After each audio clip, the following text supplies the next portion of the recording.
Vedagni part 65. Ved గుండెలపై వేగ్ని ప్రశాంతంగా నిద్రిస్తుంటే వేద్ ఆమె మనసు ప్రశాంతత దొరికింది. నా మనసుకు వేట మొదలు పెట్టాలి అనుకున్నాడు. మరుసటి రోజు ఉదయం వేగ్ని తను కొత్తగా సంతోషంగా ప్రశాంతంగా లేచింది. ఇక ఆమెకు ఏ టెన్షన్ లేదు. తనంతట తాను తెలుసుకుంటాడు. తనకు ఒత్తిడి కలిగించడు. వారిద్దరి మధ్య అభిప్రాయ భేదాలు అంటూ రావు అనేది వేగ్నికి మనసు ప్రశాంతతనిచ్చింది. అందుకే ఈరోజు అంతటి అదృష్టాన్ని ఇచ్చిన భగవంతునికి వేల కృతజ్ఞతలు చెప్పుకోవాలి అని త్వరగా లేచి పూజా గదిలో అన్ని సిద్ధం చేసిన పనివారిని చూసి వారికి ఒక చిరునవ్వు విసిరి ప్రశాంతమైన వదనంతో పూజ ప్రారంభించింది. ఆమెకు గత కొన్ని నెలలుగా లేని ప్రశాంతత ఇప్పుడు అన్ని రకాలుగా దొరికింది. రుద్రాని చూసిన క్షణం ఎలా తీసుకుంటాడో అని భయపడ్డది ఆమె. నిన్న పిల్లలిద్దరినీ ఒకలా చూపించటం, వేదు నెమ్మదించటం ఆమెకు కాస్త ప్రశాంతతని చేకూర్చింది. భగవంతునికి కృతజ్ఞతలు చెప్పుకుంటూ ఆమెకు పరిపూర్ణంగా ఉన్న కుటుంబాన్ని చూసి మురిసిపోతూ చల్లగా చూడమని, ఆయురారోగ్యాలు ప్రశాంతతని ఇవ్వమని పరిపరి విధాలుగా దేవుణ్ణి కోరుకొని బంగారం లాంటి వేదిని, వజ్రాల్లాంటి పిల్లలని ఇచ్చిన భగవంతునికి కృతజ్ఞతలు చెప్పుకొని ఇక ఆమె పెదవులపై చిరునవ్వు చెరగనివ్వను అని దేవుడికి దండం పెట్టుకుంది. ఎన్నడూ ఇంట్లో ఆమె దేవుడి గదిలో పాట పాడింది లేదు. ఎప్పుడో వేద దగ్గరికి రాకముందు పాడితే అంజు రికార్డ్ చేసి కృతికకి ఇస్తే వేదిని సెట్ చేశారు.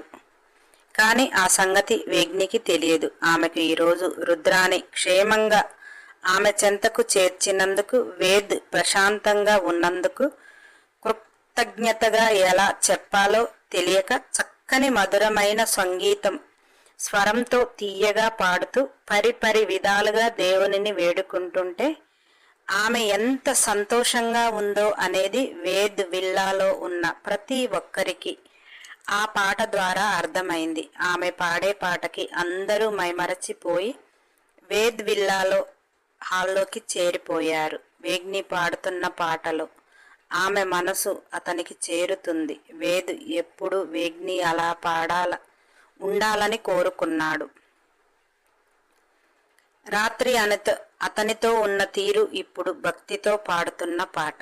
అసలు అతనికి అంతటి అదృష్టాన్ని ఇచ్చిన భగవంతునికి అతను కూడా కృతజ్ఞతలు చెప్పుకోవాలన్నట్టుగా తాను ఫ్రెష్ అయ్యి ఆ మధుర గానం వింటూ దేవుడి గదిలో అడుగు పెట్టాడు. వేగ్ని పాట పూర్తి కాకుండానే పాట పాడుతూ అతని నుదిటిన కుంకుమ దిద్ది ఇద్దరూ మనస్ఫూర్తిగా దేవుడికి దండం పెట్టుకుని వేగ్ని వేద్ పాదాలు తాకింది. వేద్ నీ స్థానం అక్కడ కాదు ఇక్కడ అంటూ ఆమెను అతని గుండెల్లో పెట్టుకున్నాడు. ఆమె పాటలోని నీ ప్రతి అణువులో నేనే ఉన్నాను, ఎక్కడ ఉన్నా నేనే కదా అన్నట్టు చెప్పకనే చెప్పింది.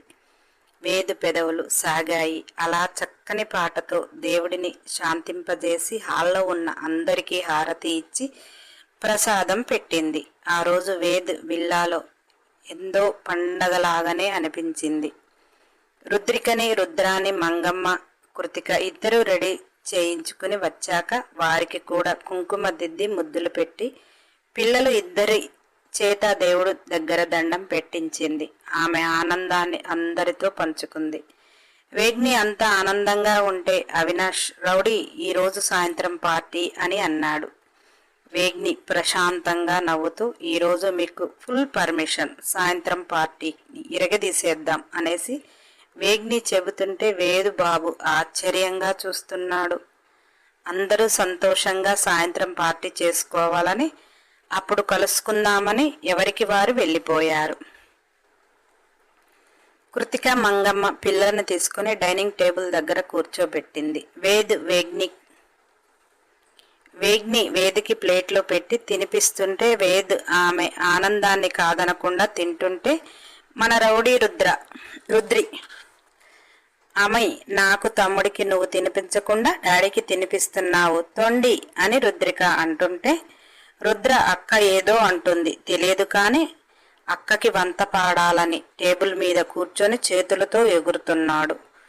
రుద్రిక పెద్ద తెలిసిన దానిలా తమ్ము నీకు తినిపిస్తా అని తమ్ముడికి నోట్లో పెడుతుంది.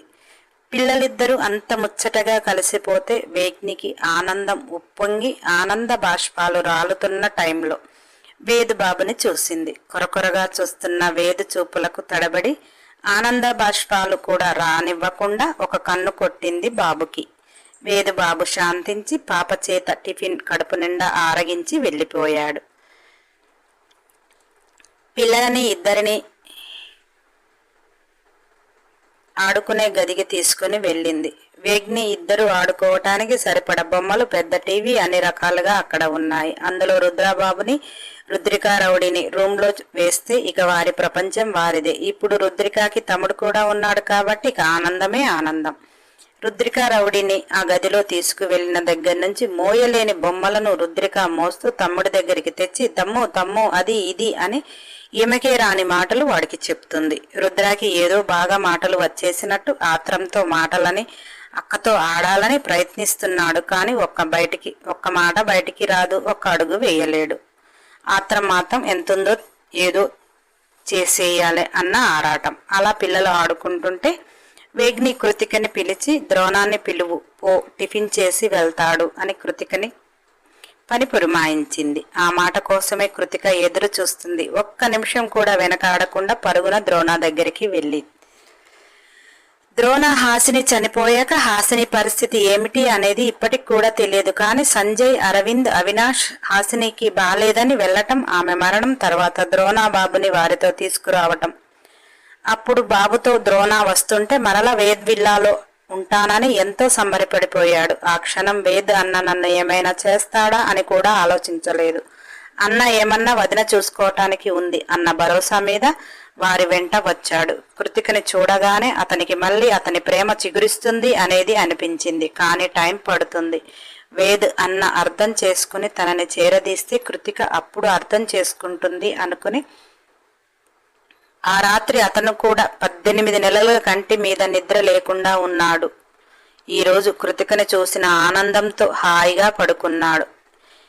ఇక రోజు చూస్తాను ఆమెను అని ఎంతో సంతోషంతో నిద్ర లేచాడు. వేద్ కారు వెళ్లిపోయాక ద్రోణాకి బాధగా అనిపించింది. మరలా తనకు తానే వెంటనే సమస్యలు పరిష్కారం కావు కదా అని ఆలోచిస్తున్న టైంలో తలుపు శబ్దానికి వెళ్లి తలుపు తీశాడు.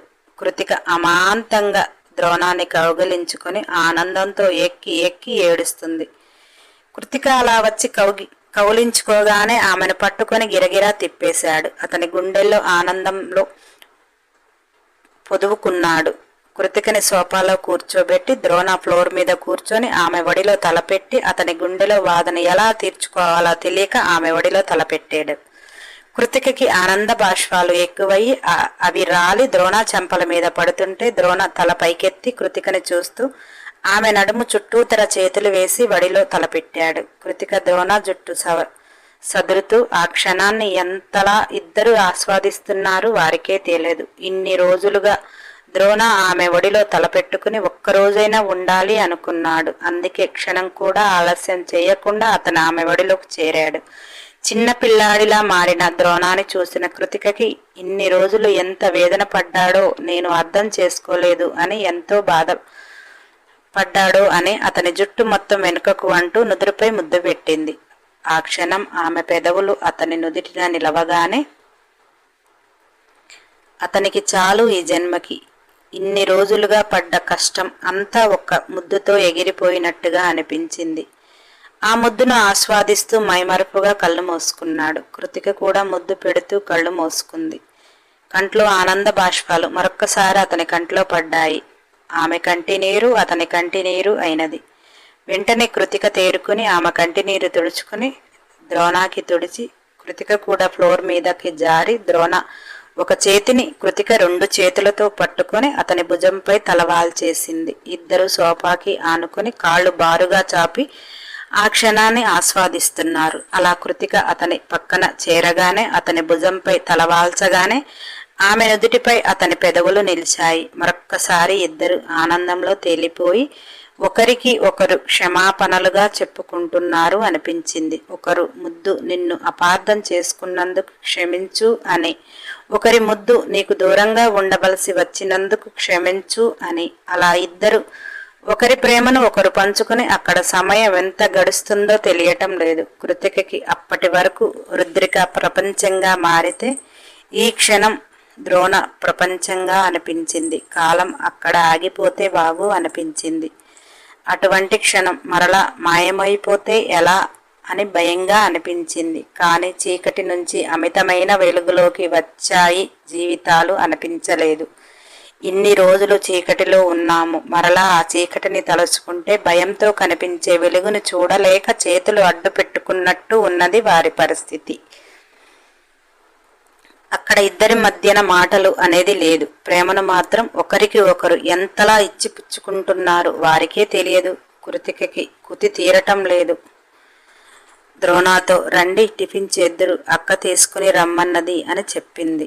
ద్రోణ పెదవులపై చిరునవ్వు. ఇద్దరు నిదానంగా లేచి వేద్విల్లాలో అడుగులు వేసుకుంటూ వెళ్లారు. ద్రోణాన్ని డైనింగ్ టేబుల్ మీద కూర్చోబెట్టి వడ్డించటం మొదలుపెట్టింది. ద్రోణాబాబు ఇన్ని రోజులుగా పాప చేతి తిండి లేక కనుక కృతిక వడ్డిస్తుంటే తిన్నాడు. కానీ ఇంతకు ముందులా టేస్ట్ లేదేంటి అని అడిగాడు. కృతిక ఇప్పుడు వంట చేయటానికి నాకు కలవటం లేదు, వాళ్ళు చేస్తున్నారు, నాకు పాపతో సరిపోతుంది అని మెల్లిగా చెప్పింది. లోన మురిసిపోయింది. నా చేతి వంట గుర్తు పెట్టుకున్నాడు అని. ద్రోణ తింటూ నువ్వు కూడా తిను అన్నాడు. కృతిక చుట్టూ చూసింది. ఎవరూ లేరు అని నోరు చాపి పెట్టు అన్నది. ద్రోణ ఆనందం చెప్పతరం కాలేదు. ఇష్టంగా ఆమెకు పెట్టాడు. తను తిన్నాడు. కృతిక మీరు సోఫాలో కూర్చోండి, నేను కాఫీ పెట్టుకుని వస్తా అని గబగబా వెళ్ళి కాఫీ పెడుతుంటే వేగ్ని నాకు కూడా ఒక కాఫీ పట్టుకునిరా అన్నది. అప్పటి వరకు వారిని అబ్జర్వ్ చేస్తూనే ఉంది. కృతిక ఆనందానికి ద్రోణ ఆనందానికి అడ్డు వెళ్ళకూడదు అని వారికి ఆ ఏకాంతాన్ని కల్పించింది. ఇప్పుడు ద్రోణతో మాట్లాడాలని వచ్చింది. కృతిక తల ఊపి కాఫీ పెడుతుంది. వేగ్ని మరొక సోఫాలో కూర్చొని ద్రోణతో ఆ రోజు నేను నిన్ను అలా చెప్పటం తప్పే, కానీ రుద్ర కోసం నాకు ఆ క్షణం ఏమి తోచలేదు, నన్ను క్షమిస్తావా ద్రోణ అని అన్నది. ద్రోణ వెంటనే తల్లి బిడ్డల గురించి ఆలోచించేటప్పుడు మంచి చెడు జరుగుతూనే ఉంటుంది. అందులో బిడ్డ మనసు బాధపడింది అంటే అది తల్లి తప్పు కాదు, ఇంకో బిడ్డ కోసం ఆలోచించింది అనే. కానీ ఆమెకు బిడ్డల మీద ప్రేమ లేదని కాదు. నేను మిమ్మల్ని తల్లిలానే భావించాను. నేను మిమ్మల్ని క్షమించాలి అంటే మీరు తప్పు చేశారని, నేను మీరు తప్పు చేశారని అనుకోవటం లేదు. ఒక బిడ్డ కోసం ఒక బిడ్డని దండించినంత మాత్రాన నీకు నేను బిడ్డని కాకపోను కదా అన్నాడు వేగ్ని. అవును, నేను కూడా అలానే ఒక బిడ్డ కోసం ఒక బిడ్డని దండించానని అనుకున్నా. కానీ క్షమాపణలు అడగటంలో తప్పులేదు. వద్దన్నావు కాబట్టి తల్లి ఆశీర్వాదం బిడ్డలకి ఎప్పటికీ ఉంటుంది. తల్లిదండ్రులుగా ఎవరైనా బిడ్డల యోగక్షేమాలే కోరుతారు, కానీ వారి నాశనాన్ని కోరే తల్లిదండ్రులు ఎవరూ ఉండరు. ఉంటే వారిని మనుష్య జాతికి కింద లెక్క వేయవలసిన అవసరం లేదు. నువ్వు టీ తాగి ఆఫీస్కి వెళ్ళు అని వేగ్ని అంటే ద్రోణ వేగ్నిని చూస్తే, వేగ్ని నేను మీ అన్నకు మెసేజ్ చేస్తాను, నిన్ను ఏమీ అనడు, ఎప్పటిలా నీ పనులు నువ్వు చెయ్యి. నీ తప్పు లేనప్పుడు నువ్వు అసలే భయపడాల్సిన అవసరం లేదు కదా. నీ తప్పు లేదని కృతికకు చెప్పాను. ఆమె ప్రేమ రెట్టింపైనదో తగ్గినదో నీకే తెలుసు. అలానే నీ తప్పు లేదు అని వేద్ గారికి కూడా చెప్తాను. నాకు తెలిసి తను ఏమీ అనడు అనుకుంటున్నా. నువ్వు వెళితే నిన్ను ఏమీ అనకుండా మాత్రం మెసేజ్ పెడతా అని చెప్పింది. ద్రోణ నేను వెళతాను అని అన్నాడు. ఇంతలో కృతిక కాఫీ తెచ్చి ఇచ్చింది. ఆమె చేతి కాఫీ ద్రోణ తాగి ఆస్వాదించి కృతికకి సైగ చేసి వెళ్ళిపోయాడు. వేగ్ని తల సోఫాకి ఆను పెట్టి అలా ఆలోచిస్తుంది. ద్రోణ వేద్ మునిపటిలా ఉంటే ఇక ఆమె భారం తీరినట్టే. ద్రోణ ఆఫీస్కు వెళ్ళాడు. వేద్ ద్రోణాను చూసి తప్పులేని వారిని ఇన్ని రోజులు శిక్షించటమే ఎక్కువ అనిపించింది. అలా అని వేద్ చొరవ కూడా చూపించలేకపోయాడు. కానీ ద్రోణ మాత్రం ఎప్పటిలా తన పనులు తాను చేసుకుంటున్నాడు. నెక్స్ట్ ఎపిసోడ్ కోసం సబ్స్క్రైబ్ చేయండి, లైక్ చేయండి, షేర్ చేయండి, కామెంట్ చేయండి. అన్ని ఎపిసోడ్ల కోసం బెల్ ఐకాన్ టచ్ చేయండి.